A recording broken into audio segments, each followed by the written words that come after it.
George Headley was the first true superstar of West Indies cricket, and the wealth he built during his playing days created a legacy that his family still enjoys today.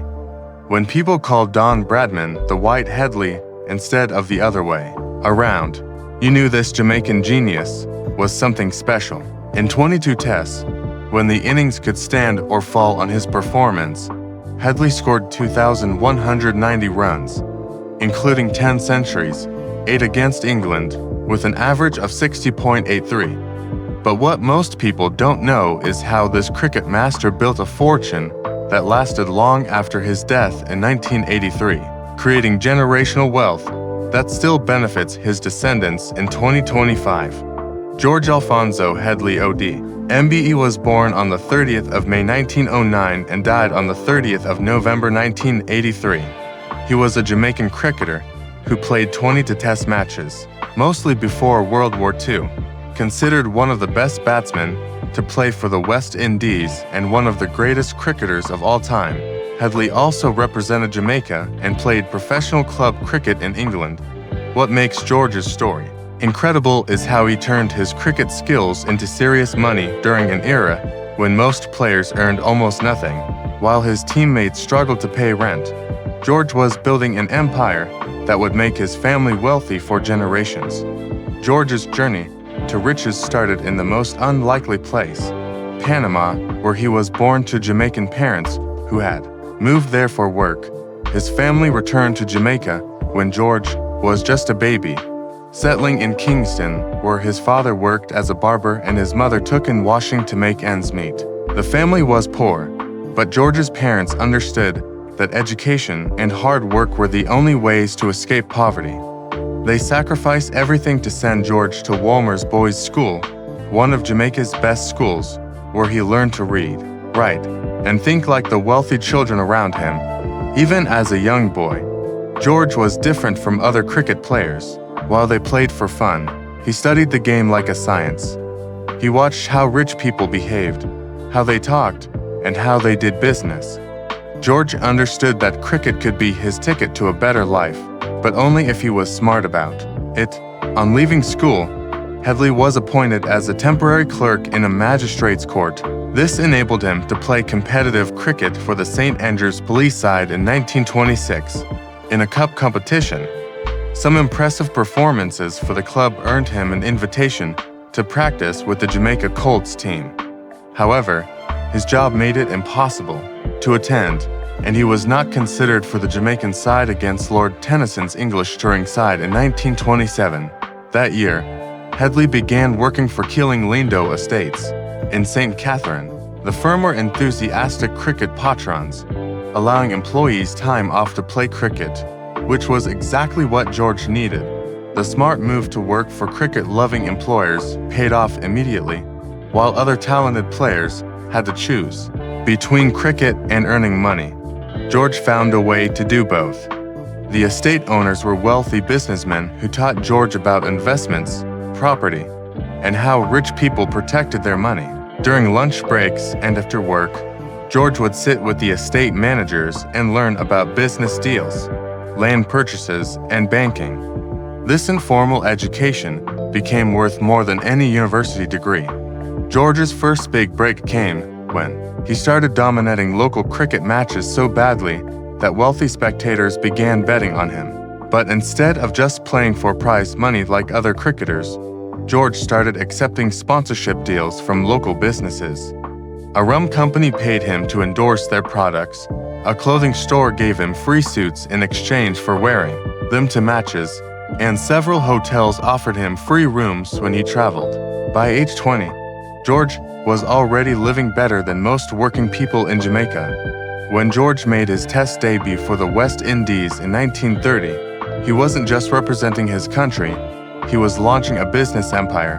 His incredible batting performances made him famous throughout the British Empire, and smart businessmen wanted to associate their products with his success. George became the first West Indian cricket player to earn serious money from endorsements, and he was careful to invest every penny instead of spending it on temporary pleasures. By the time World War II interrupted his cricket career, George had already built a portfolio of investments worth more than most people would earn in their entire lives. He owned property in Jamaica and England, had investments in multiple businesses, and received regular income from endorsement deals and business partnerships. When other cricket players worried about finding work during the war, George was financially secure enough to focus on managing his growing empire. Cricket's esteemed figure and a proud son of Jamaica, the Hun George Alfonso Headley's career boasted remarkable achievements, including scoring 703 runs in a 4-match series and becoming the first West Indian to achieve separate centuries in a test match. But beyond these cricket achievements, George was building something much more valuable, a legacy of wealth and success that would benefit his family for generations. After retiring from cricket, George didn't slow down his business activities. He used his fame and connections to start new ventures, including a cricket coaching academy that trained young players and a sports equipment business that supplied cricket gear throughout the Caribbean. He also invested heavily in Jamaica's growing tourism industry, buying beachfront property that would become incredibly valuable as the island developed into a major vacation destination. George's approach to family wealth was far ahead of its time. Instead of just leaving money to his children, he created trust funds and business structures that would provide ongoing income for multiple generations. He established educational funds that ensured his descendants could attend the best schools, and he created business partnerships that gave his family members opportunities to learn and grow their own wealth. George Headley, one of Jamaica's most celebrated cricketers, was honored with the Norman Manley Award for Excellence in 1973 for his remarkable contributions to the sport. This honor came with significant prize money and opened new doors for business opportunities, but by then George was already one of Jamaica's wealthiest individuals. The house George built in Kingston became the family headquarters for managing their wealth. The property included a private office where George managed his investments, a library filled with business books and financial records, and a meeting room where he hosted business partners and advisors. The house also featured a cricket pitch where George continued to practice and teach young players. Combining his love of the sport with his business interests, George's car collection reflected his success and status. He owned a Rolls-Royce that was one of only 3 in Jamaica at the time, a Bentley for special occasions, and several other luxury vehicles that he used for different purposes. But like everything else George owned, the cars weren't just for show. They were business tools that reinforced his image as a successful gentleman and helped him maintain the relationships that created his wealth. When George passed away in 1983, his estate was valued at several $million in today's money. But more importantly, he had created business structures and investments that would continue generating wealth for his descendants. His children inherited not just money, but ongoing businesses, property portfolios, and the knowledge and connections needed to continue growing the family fortune. Today in 2025, the Headley family legacy continues to provide benefits that most people can barely imagine. Schools have been named after George, including George Headley Primary School, showing how his impact extended far beyond cricket and business into education and community development.